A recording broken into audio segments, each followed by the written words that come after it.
اللہ تعالیٰ کے عذاب کی بہت ساری الگ الگ شکلیں ہیں اور عذاب آنے کے انداز بھی الگ ہیں۔ عذاب کی شکلیں جو سنتے آئے کہ پتھروں کی بارش ہو جانا، آگ کا پھیل جانا، طوفان کا آ جانا، ہواؤں سے ہلاک ہونا، چہرے بندر کی شکل کے بن جانا، یہ ایک الگ شکل ہے عذاب کی۔ بعض صورتیں عذاب کی شکل میں اور الگ ہوتی ہیں، جیسے بھوک مری کا عام ہو جانا اللہ کا عذاب ہے، بیماریاں پھیل جانا، اور اس میں سے ایک الگ شکل یہ ہے کہ برکتوں کو اٹھ جانا، چہروں کی رونق کو ختم کر دیا جانا، روحانیت سلب کر لیا جانا، یہ بھی اللہ کے عذاب کی ایک شکل ہے۔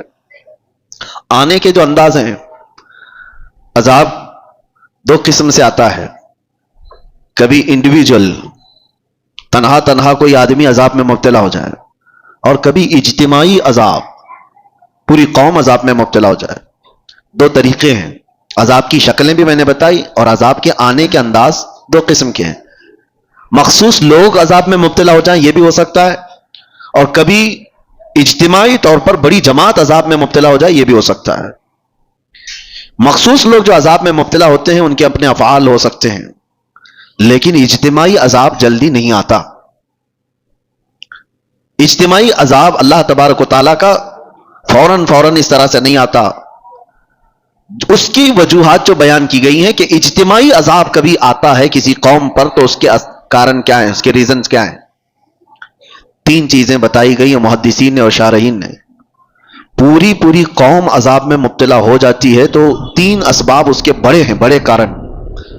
پہلا سبب مستدرک للحاکم حدیث پاک کہ اگر قوم کے اندر سود خوری بڑھ جائے، دوسرا کارن، دوسرا سبب اگر زنا پھیل جائے، تیسرا سبب زکوٰۃ سے لوگ دور بھاگنے لگ جائیں، زکوٰۃ کی ادائیگی میں کوتاہی کریں۔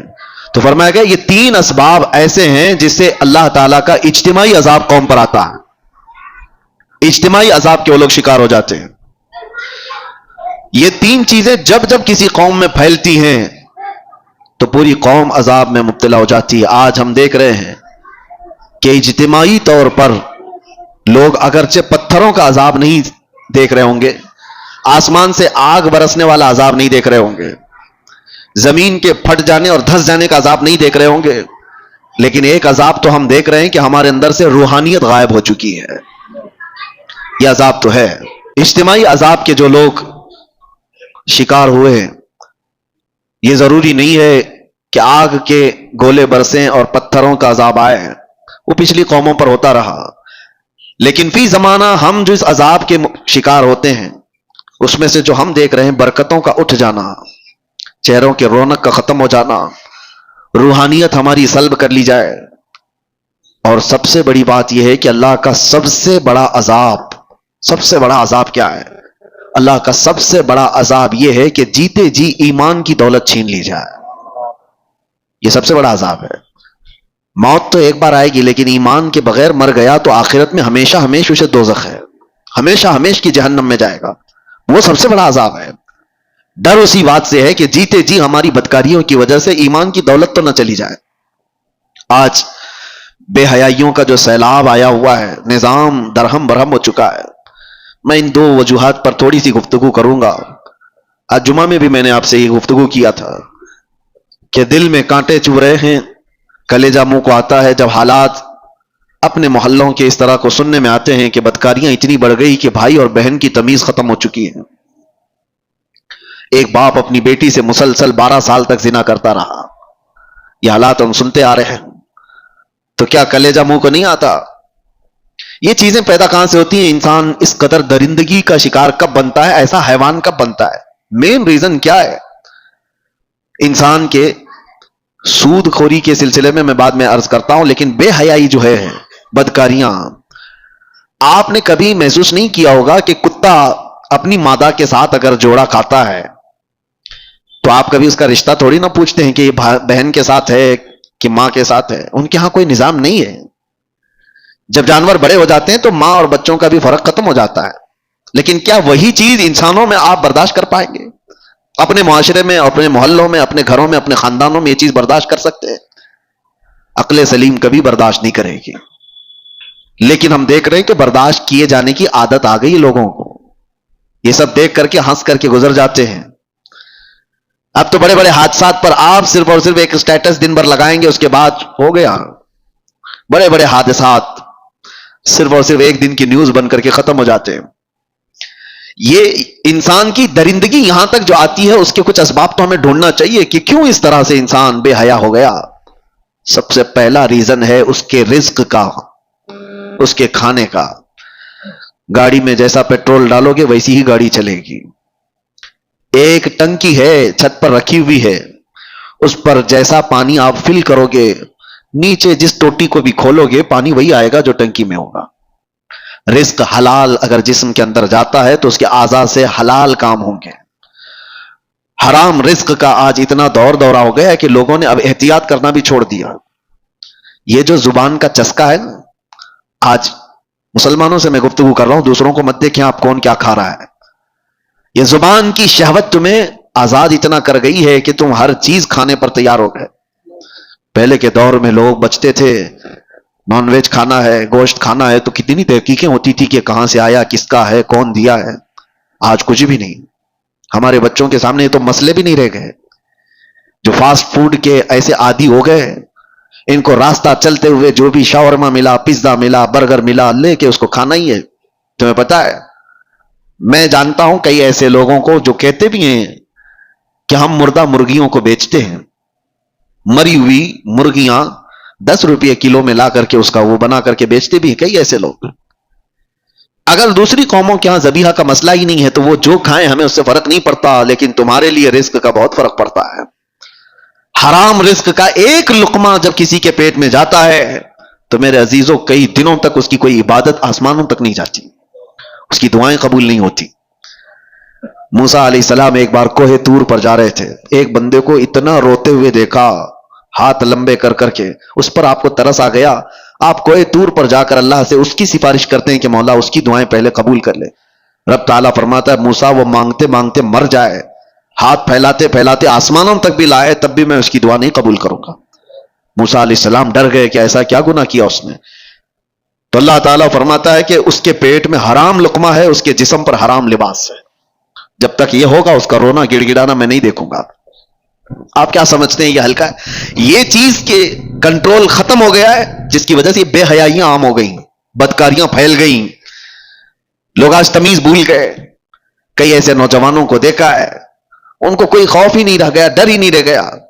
رزق کا بہت بڑا اثر ہے میرے عزیزوں، سب سے پہلے اس پر کنٹرول کرو، اپنے کھانے پینے پر حلال کی طرف توجہ کرو، ورنہ یہ حرام چیز کے متعلق میرے آقا صلی اللہ علیہ وسلم فرماتے ہیں جو پیٹ حرام لقمہ بھرتا ہے اس کے لیے سب سے زیادہ بہتر ہے کہ جہنم کی آگ ہی اس کے پیٹ میں بھری جائے گی۔ وہ زیادہ مناسب یہی ہے کہ وہ جہنم کی آگ اس کے پیٹ میں بھری جائے گی۔ لوگ آج بزنس میں بھی، تجارت میں بھی یہ دیکھنا بھی چھوڑ دیے کہ پیسہ کہاں سے آ رہا ہے، لو دبا لو، ساری چیزیں دبا کر رکھو، کس کا مال کتنا ہڑپ لیا، کس کا حق دبا کر کے رکھ لیے، سب حرام ہے، رزق حرام کے ذریعے ہے۔ صرف یہ نہیں ہے کہ آپ ذبیحہ دیکھ رہے ہیں، مسلمان نے ذبح کیا ہے وہی گوشت آنا چاہیے، ارے کسی کا دبا کر کے ایک درہم بھی رکھا ہے وہ حرام ہے، دھوکہ دے کر کے کمائی ہوئی چیزیں حرام ہے۔ امام اعظم ابو حنیفہ رحمۃ اللہ تعالی علیہ کپڑے کے بڑے تاجر تھے۔ ایک بار ان کی کپڑے کی دکان میں ایک تھان میں عیب والا کپڑا آیا تھا، تھوڑا سا کچھ داغ تھا، خادم سے بتایا تھا کہ بیچنا تو یہ گراہک کو بتا کر کے بیچنا کہ اس میں عیب ہے۔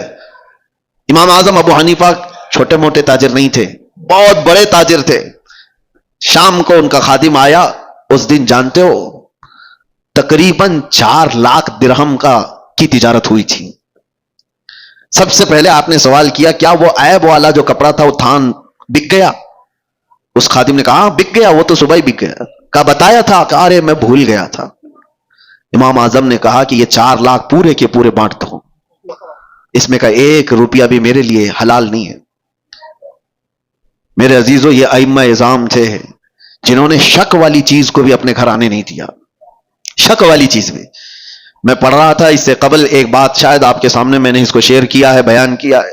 بغداد کے ایک بہت بڑے عالم دین تھے، بڑے بڑے علماء کو پڑھایا کرتے تھے، ان کی مجلس لگی ہوئی تھی، بچے باہر کھیل رہے تھے، بچوں کی گیند اڑ کر کے یہ علماء کی محفل میں آ کر گر گئی، سب بچے ڈر گئے۔ ظاہر سی بات ہے بچوں میں جو ادب اور تمیز ہوتی ہے نا، اس کا بھی بہت بڑا اثر ہوتا ہے. بڑوں کی مجلس میں جانے سے بچے ڈر گئے، بڑے بڑے علماء بیٹھے ہوئے، کون گیند لے کر کے آئے گا؟ ایک بچہ اس میں کہتا ہے کہ میں لے کر کے آ جاتا ہوں. وہ بغیر خوف کیے ڈرے ہوئے سارے علماء کی گردنوں پر پھلانتے ہوئے ادھر ادھر پیر رکھتے ہوئے مجلس میں آیا اور بڑی بے حرمتی سے وہ گیند لے کر کے چلا گیا. وہ جو علماء کی مجلس تھی وہ چھوٹے عام لوگ نہیں تھے، وہ اولیاء وقت تھے. انہوں نے دیکھا اس بچے کو غور سے، وہ بچہ کوئی اور نہیں، جو استاد پڑھانے کے لیے بیٹھے ہوئے تھے ان کا ہی بیٹا تھا، جو سب سے بڑے عالم دین تھے ان کا بیٹا تھا. سب کی گردنیں جھک گئیں کہ اس بڑے گھر کا بچہ ایسی کیسی حرکت کر سکتا ہے. وہ جو بزرگ تھے وہ سر جھکا لیتے ہیں، کہتے ہیں اس کا قصور نہیں. بات در حقیقت یہ ہے کہ جب ہماری شادی ہوئی اور ہم گھر آئے تو ہم 3 دن سے فاقہ میں تھے، گھر میں کھانے کو کوئی چیز نہیں تھی. میں اور میری بیوی فاقہ کر رہے تھے. تیسرے دن ہمارے پڑوس سے ایک بھنے ہوئے گوشت کی تھالی آئی، بہت عمدہ غذا ہمارے پاس تحفے میں آئی. بھوک اتنی لگی تھی کہ ہم نے پوچھا بھی نہیں وہ کہاں سے آیا، کیا کھا لیا. پیٹ بھر کر ہم دونوں نے کھا لیا اور اس کے بعد پھر ہم نے ملاقات کی. اس رات اس کا حمل ٹھہرا اور اسی سے یہ بچہ پیدا ہوا. اور وہ بزرگ کہتے ہیں مجھے یہ لگتا ہے کہ وہ مشکوک کھانا تھا، یہ بھی نہیں پکا کہ حرام تھا، شک تھا، پتہ نہیں حلال ہے بھی کہ نہیں. میں نے پوچھا نہیں تھا، کھا لیا. اور مجھے لگتا ہے اس کھانے کا، اس رزق کا اثر ہے کہ بچہ میرا بے ادب پیدا ہوا ہے. نسلوں پر بھی اس کا فرق پڑتا ہے. وہ اولاد جو آج بہن اور ماں میں فرق نہیں محسوس کر پا رہی ہے تو آپ سوچو کہ کہیں حلال ہے کہ نہیں ہے. یہ بچے حلال طریقے سے پیدا ہوئے ہیں کہ نہیں پیدا ہوئے. جو حلال نسل ہوتی ہے اس کے اندر ادب و تمیز لحاظ ہوا کرتا ہے.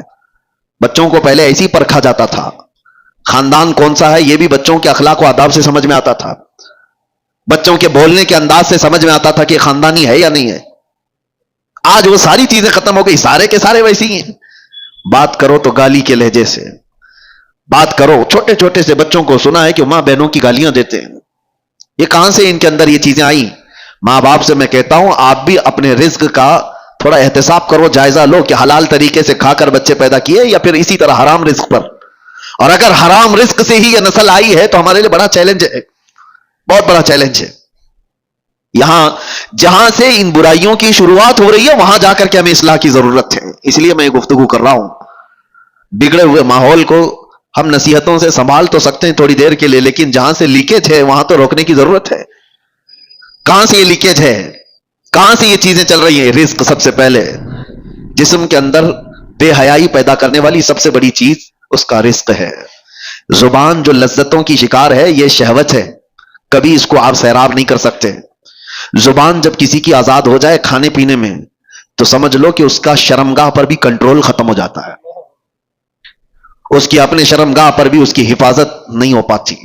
سب سے پہلے اپنے رزق پر کنٹرول رکھو، یہاں سے سارے معاملات بگڑتے ہیں.